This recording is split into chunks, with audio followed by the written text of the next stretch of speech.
every spring, thousands of these highly prepared, just fully funded, athletically optimized hikers step onto the Appalachian Trail. Oh, yeah. The whole ultralight setup. Right. They've got the ultralight tents, the moisture-wicking fabrics, the calorie-calculated meal plans, everything. Meticulously planned. Exactly. And within the first week, a massive percentage of them just quit. Just walk right off. They walk off the trail and go home. Yeah. So today, we're looking at why, thousands of dollars of titanium gear won't save you in the wilderness.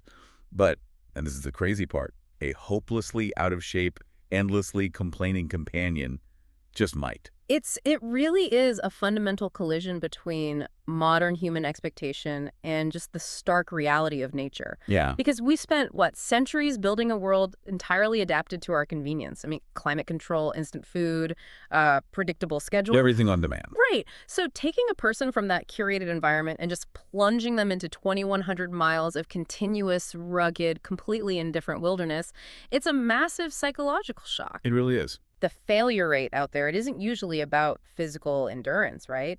It's about the collapse of the modern ego. Which is honestly the perfect entry point for today's deep dive. Yeah.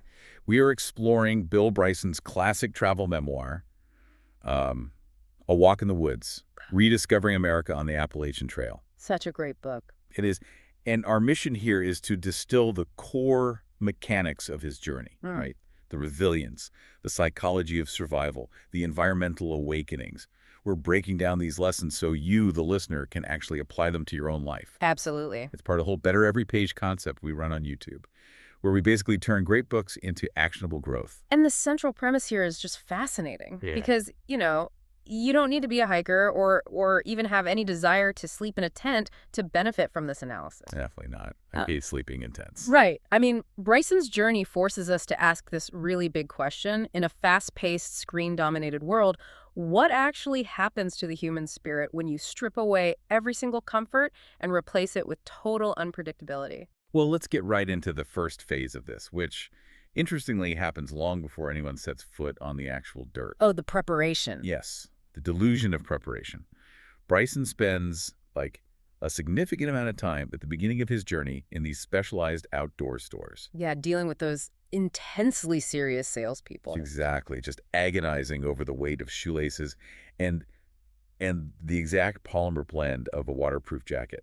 Well, the dynamic at play in those outfitter stores, it's actually a perfect micro-study of how modern humans manage anxiety. How so? Well, think about it. When we face a daunting, totally unpredictable challenge like, walking from Georgia to Maine, we feel a profound loss of control. So what do? We buy things. We try to purchase predictability. We buy the gear. We fall into this psychological trap of believing that consumption equals readiness. Right. Like, if I have the best sleeping bag, I won't suffer. Exactly. The meticulous obsession over a titanium spork isn't really about the ounces in the backpack. I mean, it's an attempt to build a physical barrier between ourselves and the indifferent forces of nature. It's like this illusion that if you just spend enough money, you can somehow negotiate with a mountain. Yeah, spoiler alert, you can't. And then the actual hike begins, and the transition from the store to the wilderness is just brutal. I kept thinking about this. It's like, imagine booking yourself a relaxing, restorative weekend at a luxury nature spa, right? I get it. You show up with your fluffy robe, you're ready to unwind, and you realize you've accidentally entered an Ironman triathlon. That is exactly what it feels like. You're expecting chirping birds and gentle streams to soothe your soul, but the environment is literally serving up agonizing blisters, sheer drop-offs, and just freezing rain. Because the environment does not care about your receipt from the outdoor store. Not at all. The breakdown of that illusion happens within the first few miles. And Bryson is, he's very candid about the physical agony, the aching muscles, the wet boots, that overwhelming, just bone-deep fatigue. Yeah, he doesn't sugarcoat it. Not even a little. This is where the ego is forcibly stripped away. Because in civilization, you can argue, you can pay for an upgrade, you can change the channel if you're bored. You can call an Uber. Right. But in the woods, a steep incline in a rainstorm is an unalterable fact. You are forced to deal with reality strictly on its terms. The mountain doesn't care. Exactly. So that cognitive romanticism of a peaceful, Walden-esque retreat, it just vanishes, replaced by raw, painful physical mechanics. And because you can't negotiate with the mountain, you're forced to rely entirely on or rather who, is right next to you. Yes, Stephen Katz. Enter Stephen Katz. Yes. Bryson's hiking partner. And Katz completely shatters the archetype of the rugged outdoorsman. Oh, completely. He is out of shape. He is recovering from various addictions. He literally throws half his food out of his backpack because it's too heavy. Which is insane. And he complains relentlessly. Yet, and this is the wild part, he is the anchor of this entire journey. Well, Katz is essential because he provides this crucial mechanism, which is shared suffering. Shared suffering, yeah. When humans are subjected to extreme prolonged stress, isolation multiplies the perceived threat level. Oh, that makes sense. If you're alone, it feels way scarier. Exactly.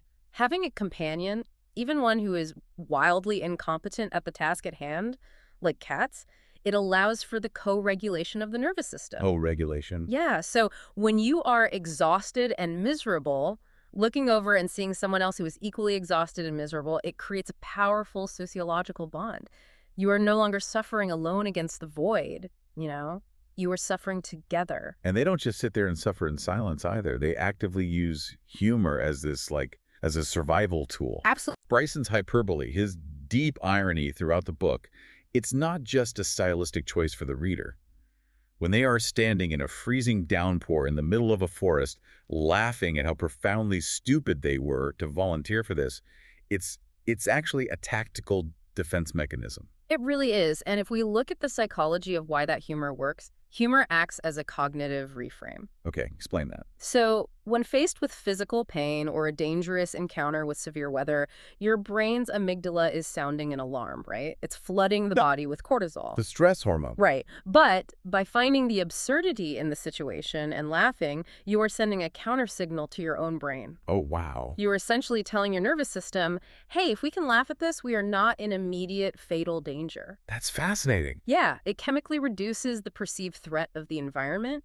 It acts as a psychological buffer that prevents temporary misery from just, spiraling into total despair. And once that misery is somewhat managed, and the initial shock of the physical exertion kind of fades into a rhythm, the scope of their journey shifts dramatically. It really does open up. The narrative pans out from just, two guys trying not to quit to the actual ground they're walking on. Bryson starts digging into the history of the Appalachian Trail and the ecology of the forests. Right. He zooms out. Yeah, he uses his comedy almost as a sugar pill to help the bitter medicine of environmental collapse go down. And it is a brilliant structural pivot. I mean, he hooks the reader with the interpersonal comedy of cats, right? And once you are fully invested in their survival, he confronts you with the fragility of the ecosystem. He hits you with the heavy stuff. Exactly. He details the tragic history of the American chestnut tree, how it was just wiped out by blight, and the stark, irreversible damage of clear-cutting and human encroachment.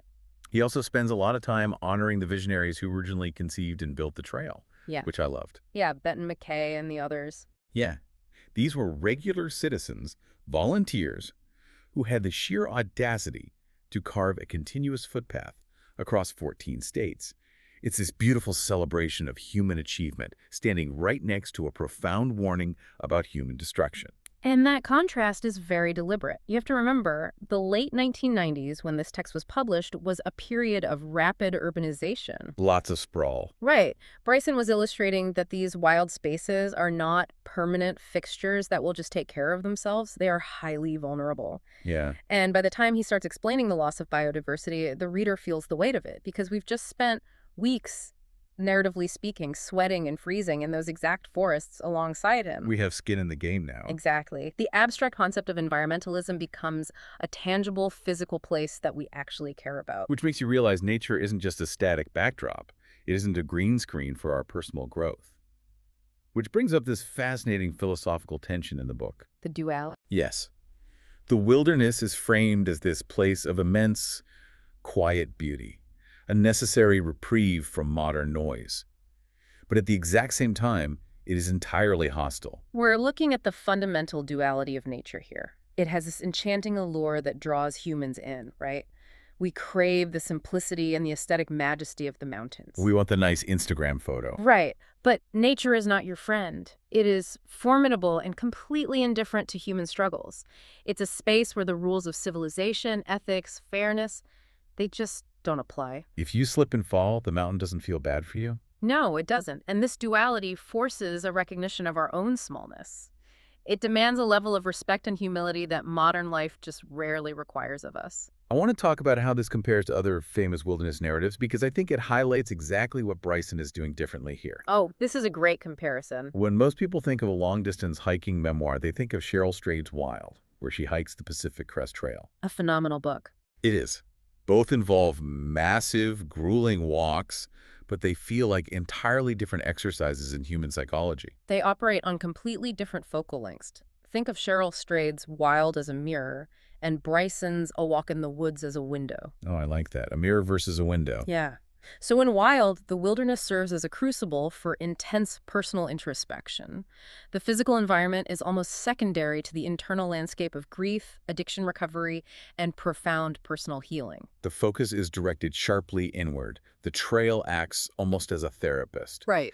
Every blister, every mile walked is a metaphor for internal emotional progress. Exactly that. Bryson, however, looks out the window. While he certainly undergoes a physical transformation and experiences a major humbling of his ego, as we discussed, his lens is directed outward. He's observing. He is primarily observing the eccentric culture of the hikers, the geological history of the mountains, and humanity's collective, often destructive relationship with the natural world. So he isn't walking to heal a broken psyche. No, he is walking to understand America's natural heritage. He also uses himself, this self-proclaimed average, out-of-shape, middle-aged guy, to redefine who gets to be an explorer. That's a huge theme. Right, because the cultural assumption is that grand adventures are reserved for elite athletes, or like reckless youth. But Bryson argues that curiosity and just a stubborn determination to put one foot in front of the other are the real prerequisites for exploration. I see the point he is trying to make about the democratization of adventure.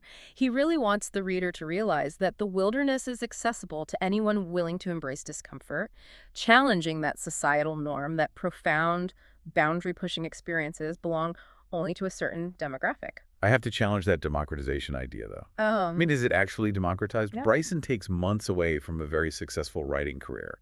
He drops thousands of dollars on specialized gear, flights, logistics. That's true. Doing this requires an immense amount of financial and temporal privilege. Claiming he's just an average guy feels a bit disingenuous when most average people simply can't take a 6-month unpaid leave to go walk in the woods. You know, that is a highly valid critique of the genre as a whole, and we have to be completely impartial here. The literal act of thru-hiking the entire Appalachian Trail is absolutely gated by socioeconomic privilege. You need a lot of resources. We need time, money, and a safety net to return to if things go wrong.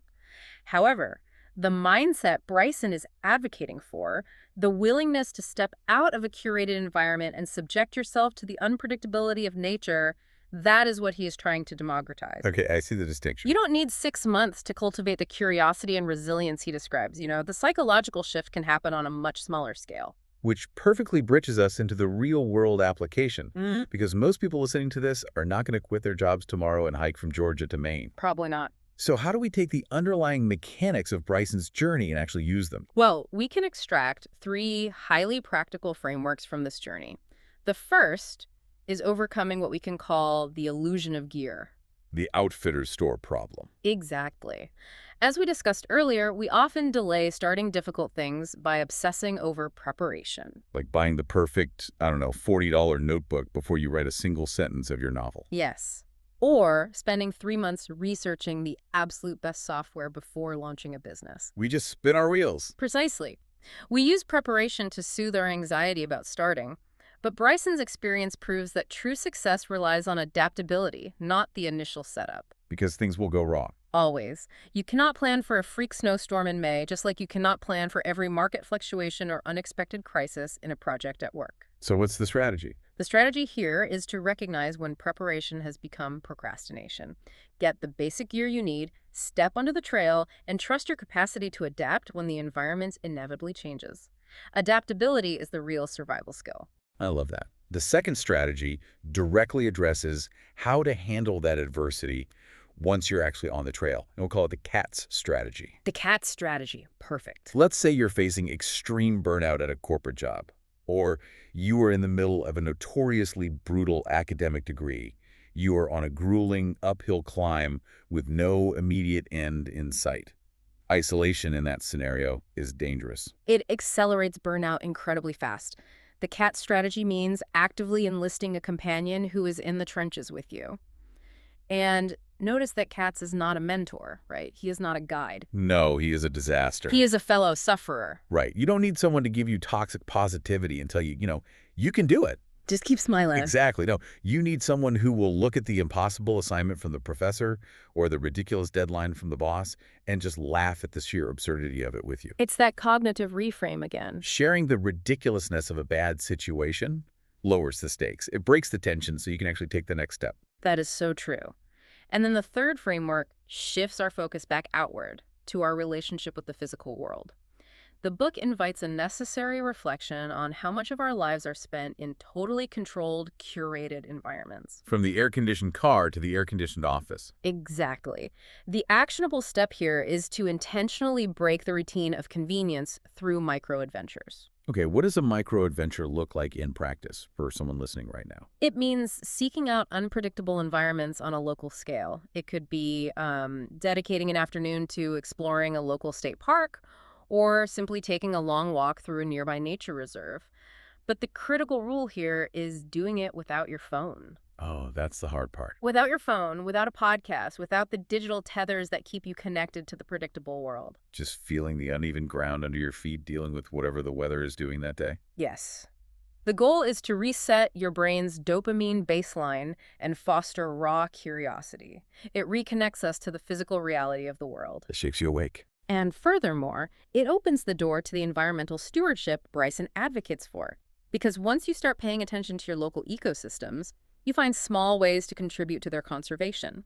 You realize that the fragile partner Bryson discovered on the Appalachian Trail exists right in your own backyard. That's a really beautiful way to look at it. Yeah. Let's bring this all together and recap the paradigm-shifting insights we've pulled from this walk in the woods. Let's do it. First, we have to recognize the illusion of gear. Preparation is necessary, of course, but obsessing over it is often just anxiety management. The wilderness, or any major life challenge, will strip away your plans and force you to rely on resilience and adaptability. Second, we have the power of shared suffering and the cognitive reframe of humor. When a situation becomes impossibly difficult, finding someone to share the absurdity with literally changes how your brain processes the stress. Humor isn't just entertainment.